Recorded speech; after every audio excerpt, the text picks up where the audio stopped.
Empok Atik menyesal suntik silikon gratisan, wajahnya disebut nenek sihir. Komedian senior Empok Atik merasakan penyesalan lantaran pernah tergiur menjalani suntik silikon secara gratis. Keputusan Empok Atik suntik silikon lantaran ini mempercantik wajahnya. Empok Atik tergiur karena melihat teman yang berubah menjadi cantik usai suntik silikon.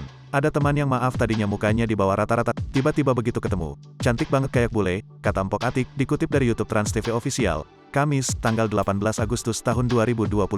Nanya dong kok bisa gitu kenapa? Nggak usah mikirin duit, katanya. Kalau soal cantik urusan gue. Namanya Gretong maulah, sambungnya. Saat itu, Empok Atik ternyata tak tahu jika yang menyuntik silikon bukanlah dokter. Dirinya lantas menjalani tindakan tersebut untuk keseluruhan wajahnya. Kita nggak tahu kalau itu bukan dokter, nggak tahunya dari salon. Suntiklah semuanya dari hidung, semua bibir, terangnya. Empok Atik sendiri mengaku telah melakukan suntik silikon di wajahnya sejak 1990-an hingga 2010.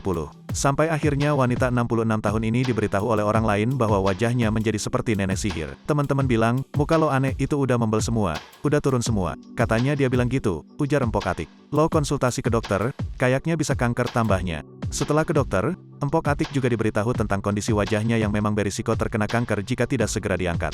Empok Atik pun mengaku menyesal atas apa yang dilakukannya di masa muda dulu.